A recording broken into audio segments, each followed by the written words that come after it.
अस्सलाम वालेकुम। आज हम आपके साथ शेयर करेंगे सिंघाड़ों को स्टीम करने का तरीका। बहुत ही आसानी के साथ और बहुत ही मज़ेदार ये बनते हैं।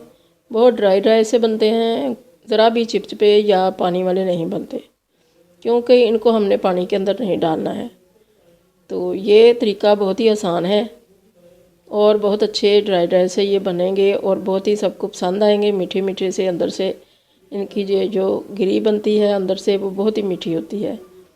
तो इनको हमने किस तरह से स्टीम किया है ये आपके साथ शेयर करेंगे। ये हमने 1 kg ले लिए हैं सिंघाड़े। इनको बहुत अच्छी तरह से वॉश कर लिया। वॉश करने के बाद इनको एक स्ट्रेनर में डाल दिया ताकि अच्छी तरह से इनके अंदर जो पानी है वो ड्रेन हो जाए। अब हमने लेना है एक पैन। कोई भी पुराना सा पैन ले लें जिसके अंदर इसको हम स्टीम करेंगे। यह हमने लिया है एक पुराना पैन जिसको हमने ऐसे ही कामों के लिए रखा हुआ है। ये हमने इसके अंदर इतना पानी डाल दिया है। हमने इसमें 1.5 गिलास पानी डाला है।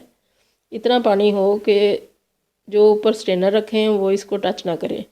पानी इससे 1-1.5 इंच नीचे ही रहे ताकि उबलने के बाद ये ऊपर तक सिंघाड़ों के अंदर ना जाए। अब इसके ऊपर हम स्ट्रेनर रखेंगे या कोई भी जाली रख लें और इसके अंदर डाल दें सिंघाड़े और इनको अच्छी तरह से सैंपल करने के बाद इनके ऊपर रख देंगे एक कवर। इस तरह से कवर रखना है कि बिल्कुल भी स्टीम इधर उधर से निकले ना, स्टीम इसके अंदर ही रहे।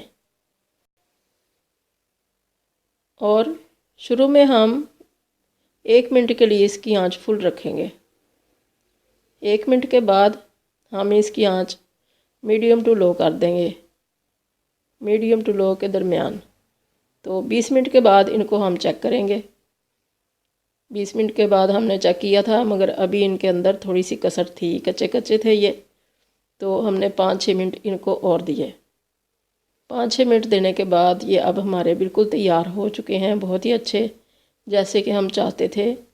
बहुत ड्राई ड्राई से और बहुत ही मीठे। तो इसको हमने अब स्ट्रेनर को निकाल लिया बाहर और सारा इसका जो एक्स्ट्रा पानी था वो नीचे ही रह गया।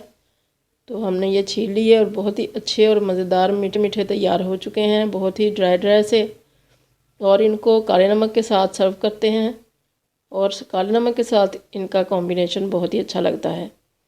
तो इनके जो बेनिफिट्स हैं आप भी हासिल कीजिए और इस तरह से बना के देखिए। अल्लाह करे आपको बहुत पसंद आए ये तरीका। दुआओं में याद रखिएगा। अल्लाह हाफिज़।